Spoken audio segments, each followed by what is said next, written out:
Mumbai Kanyakumari coastal highway, जिसे मुख्य रूप से नेशनल हाईवे 66 NH 66 के रूप में जाना जाता है, भारत के पश्चिमी तट पर चलने वाला एक प्रमुख राष्ट्रीय राजमार्ग है। यह हाईवे पनवेल, मुंबई के पूर्व में रायगढ़ जिले में से शुरू होकर कन्याकुमारी, तमिलनाडु के दक्षिणी छोर पर तक जाता है और कुल लंबाई लगभग 1640 किलोमीटर, कुछ स्रोतों में 1622 से 1650 किमी है। यह भारत के सबसे लंबे तटीय राजमार्गों में से एक है, जो अरब सागर के किनारे किनारे चलता है और कभी-कभी समुद्र तट को छूता हुआ गुजरता है। NH 66 पहले NH 17 और कुछ हिस्सों में NH 47 के नाम से जाना जाता था। यह महाराष्ट्र, गोवा, कर्नाटक, केरल और तमिलनाडु से होकर गुजरता है और इन राज्यों के तटीय जिलों को जोड़ता है। यह हाईवे भारतमाला परियोजना का हिस्सा है, जिसके तहत इसे चौड़ीकरण, 4 लेनिंग, 6 लेनिंग और एक्सेस कंट्रोल्ड बनाने का काम चल रहा है। इसका मुख्य उद्देश्य पश्चिमी तट पर तेज, सुरक्षित और आर्थिक रूप से मजबूत कनेक्टिविटी प्रदान करना है। पहले इस मार्ग पर जहाजों और स्टीमरों से यात्रा होती थी, लेकिन 1960 से 70 के दशक में NH 17 के रूप में सड़क बनी और 1998 में कोंकण रेलवे आने तक यह तटीय क्षेत्रों का मुख्य कनेक्शन था। आज यह पर्यटन, व्यापार, बंदरगाह कनेक्टिविटी और औद्योगिक विकास के लिए महत्वपूर्ण है। मार्ग और प्रमुख शहर स्थान। हाईवे की शुरुआत पनवेल से होती है, जहां यह NH 48 मुंबई पुणे एक्सप्रेसवे से जुड़ता है। महाराष्ट्र में यह रायगढ़, रत्नागिरी और सिंधुदुर्ग जिलों से गुजरता है। प्रमुख शहर: पनवेल, पेन, माणगांव, महाड, पोलादपुर, खेड़, चिपलून, संगमेश्वर, रत्नागिरी, लांजा, राजापुर, सावंतवाड़ी। गोवा में यह पणजी, कैनाकोना और मारगांव से होकर गुजरता है। कर्नाटक में करवार, कुमटा, मुरुडेश्वर, मंगलुरु जैसे शहर आते हैं, जहां मारवंते में हाईवे समुद्र को छूता है।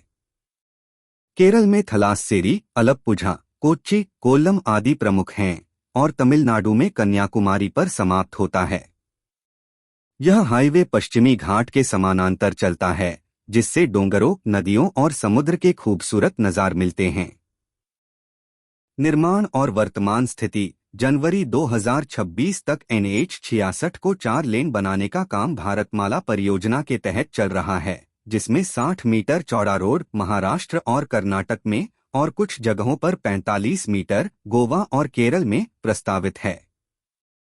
महाराष्ट्र और कर्नाटक में चौड़ीकरण काफी हद तक पूरा हो चुका है या उन्नत चरण में है।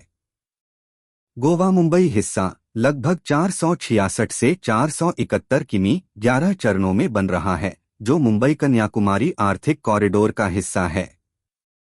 यह हिस्सा 2011 से निर्माणाधीन है, लेकिन देरी, कोविड, कानूनी मुद्दे, डिजाइन बदलाव के कारण मार्च 2026 तक पूरा होने की उम्मीद है।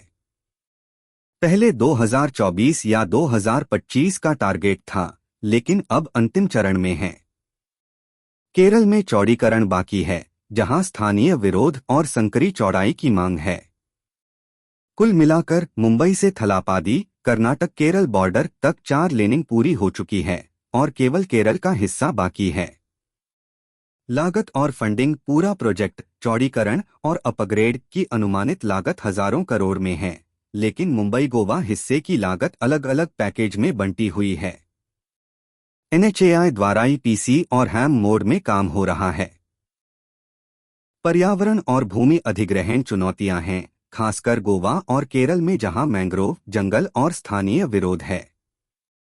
विशेषताएं और लाभ: हाईवे पर फ्लाईओवर, अंडरपास, बाईपास, ब्रिज और टोल प्लाजा हैं। यह पर्यटन को बढ़ावा देता है। गोवा बीच, मुरुडेश्वर मंदिर, कोच्चि बैकवाटर्स, कन्याकुमारी सूर्योदय सूर्यास्त। आर्थिक रूप से बंदरगाह, मंगलुरु, कोच्चि से जुड़ाव बढ़ता है, लॉजिस्टिक्स सुधारता है और तटीय उद्योगों, फिशिंग, टूरिज्म, मैन्युफैक्चरिंग को फायदा होता है। यात्रा समय: मुंबई गोवा 10 से 12 घंटे से घटकर 6 घंटे हो जाएगा। पर्यावरण के लिए कुछ हिस्सों में सोलर लाइटिंग और ग्रीन कॉरिडोर प्लान हैं। चुनौतियां: चौड़ीकरण से किसानों की जमीन जाती है, पर्यावरण प्रभाव, मैंग्रोव कटाई और कुछ इलाकों में विरोध। लेकिन सरकार पीपीपी मॉडल और स्थानीय सहयोग से काम कर रही है। एकंदरीत मुंबई कन्याकुमारी कोस्टल हाईवे भारत के पश्चिमी तट का जीवन रेखा है।